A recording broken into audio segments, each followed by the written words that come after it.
every single person who ever came on my show, and I hear there's like 37,000 guests I've talked to, a lot of them came from dysfunction, and a lot of them wouldn't appear to be teachers, but every one of them had something to say that was meaningful and valuable and that I could use to grow myself into the best of myself, which is what all of our jobs are. Your number one job is to become more of yourself and to grow yourself into the best of yourself.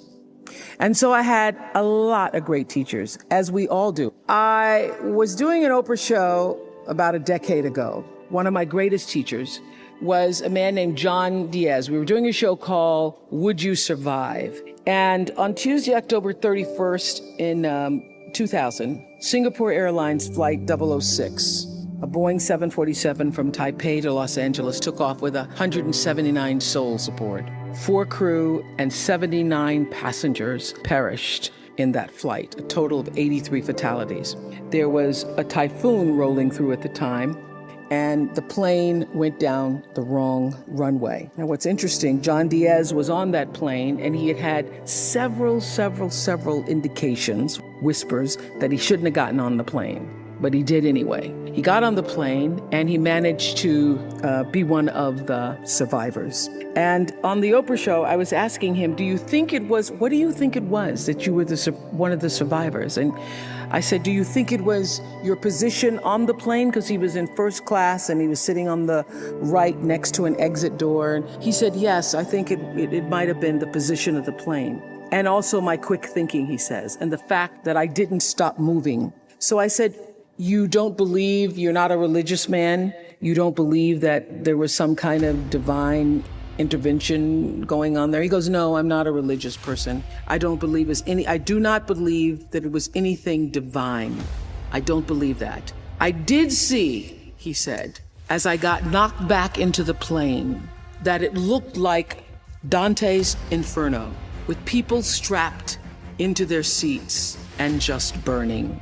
And it seemed a bit to me, as I turned and looked backwards, like there was a light coming out of the tops of their heads. I guess you could call it an aura was leaving their bodies, and some lights were brighter than others. It changed, he said, it changed me. It gave me a new kind of spirituality, in a sense, that I now believe somehow, I don't know how, but life continues on somehow through that light.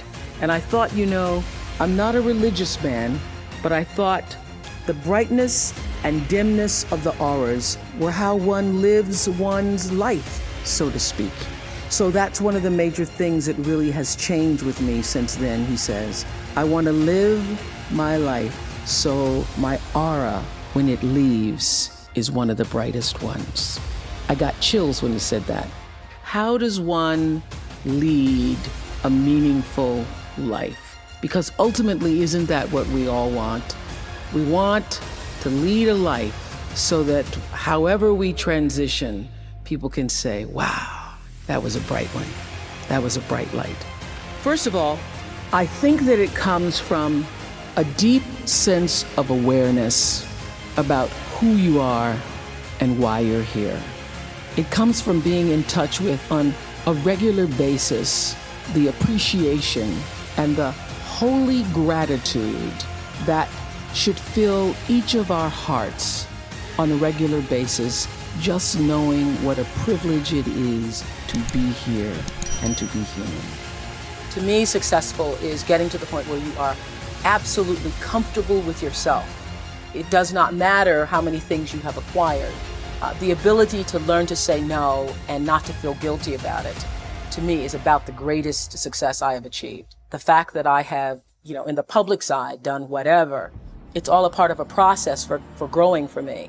But to me, to have the kind of internal strength and internal courage it takes to say, no, I will not let you treat me this way, is what success is all about. It's the same thing that prevents you from being abused as a child, that prevents you from being abused as an adult, that allows you to build success for yourself. I will not be treated this way. I demand only the best for myself. All the mistakes I've made in my life, I've made because I was trying to please other people. Every one of them. There's not one that I've made because I did something because I really wanted to do this for myself. Every mistake I've ever made is because I went outside of myself to do something for somebody else that I should not, to please them, just for the purpose of pleasing them. You are worthy to say no, that it's okay if you say no. It's okay if you say no and then people don't like you. That's really okay. The important thing is how you feel about what you're doing, how you feel about yourself. It's a long struggle though. And I'm just hoping that, in the work that I do on the show and the speaking that I do around the country, and that young people who are watching this can get the lesson sooner than I did. Because it's painful, because you keep repeating it over and over and over until you get it right. And what I found is that every time you have to repeat the lesson, it gets worse. Because I call it God trying to get your attention, the universe trying to get your attention. So we didn't get your attention the first time, so we're going to have to hit you a little harder this time. So I'm still doing it. I'm still learning. I say this. I say many times, the universe is always trying to get your attention. I use universe and God interchangeably. It's trying to get your attention. And sometimes it starts out, any major problem you encounter, it always started out as a whisper.